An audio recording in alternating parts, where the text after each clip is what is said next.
Go for another hard braking for another hairpin. That is difficult, a lot of sliding in the entry. Turn and keep the acceleration for the fast part of the track.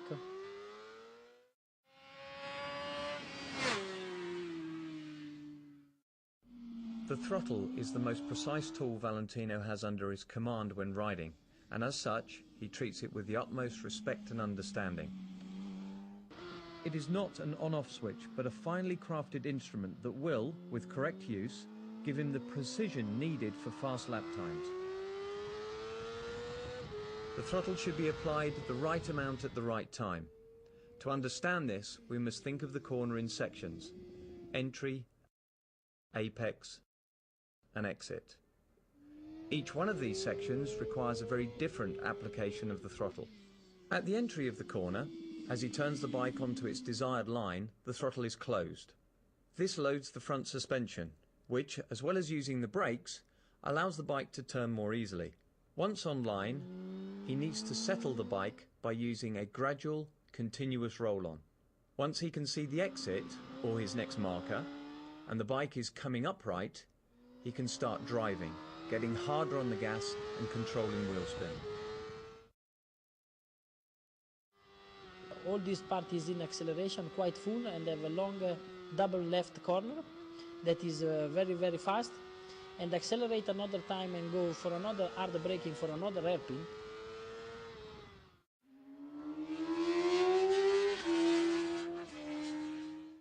The timing of when Valentino looks ahead to his next reference point is just as important as where he's looking.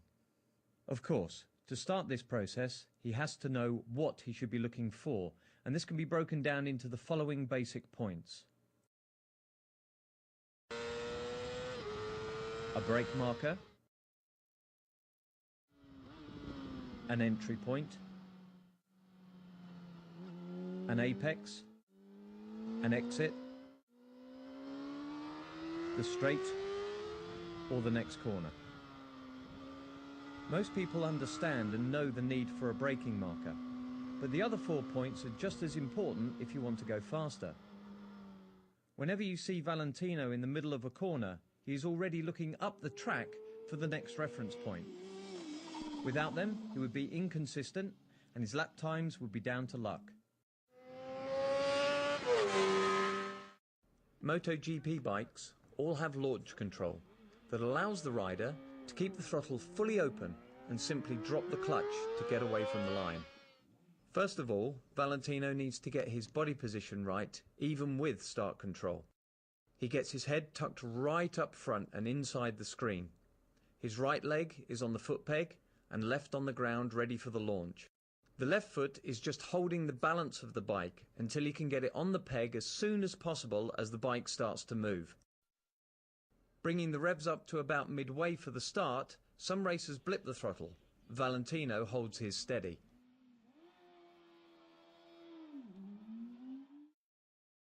He then feeds the clutch until it bites, and as the lights change, he gradually increases the revs.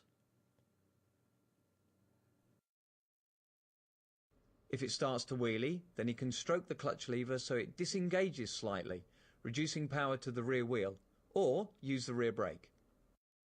Not getting the foot onto the peg quickly enough can cause wheelies, losing valuable forward drive. The sooner he gets it on the peg, the sooner his centre of mass is closer to the front wheel, keeping it from going skyward.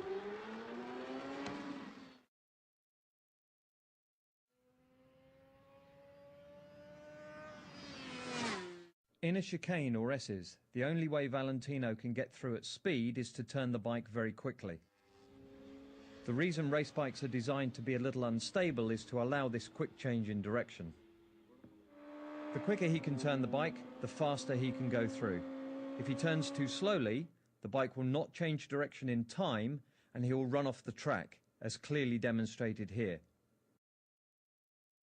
Body movement is a crucial element in changing direction. And after a braking for a very difficult left corner because it's downhill, and another fast change of direction.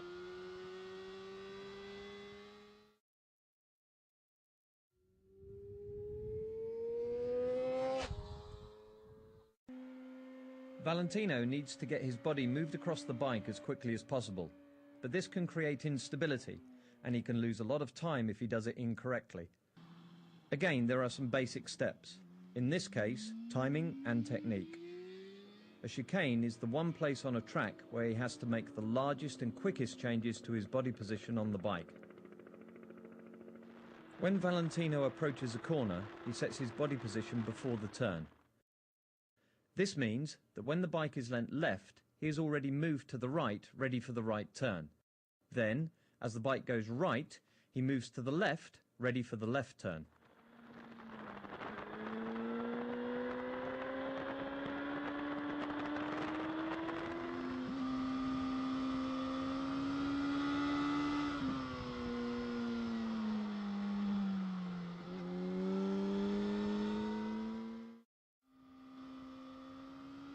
Is important, very important the line, because after I have a double chicane that pull you in a long left corner that make all in acceleration, and after I have another chicane that go a lot uphill.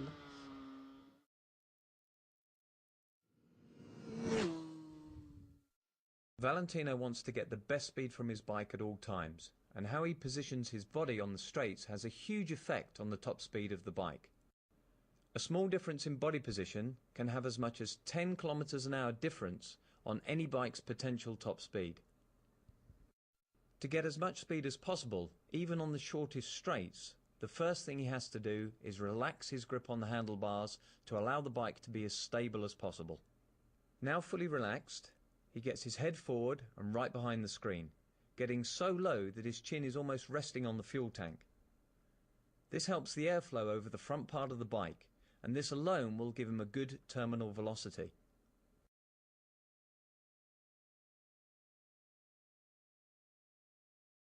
For those last few kilometers an hour, he will slide back to touch the seat hump, creating a more streamlined aerodynamic silhouette.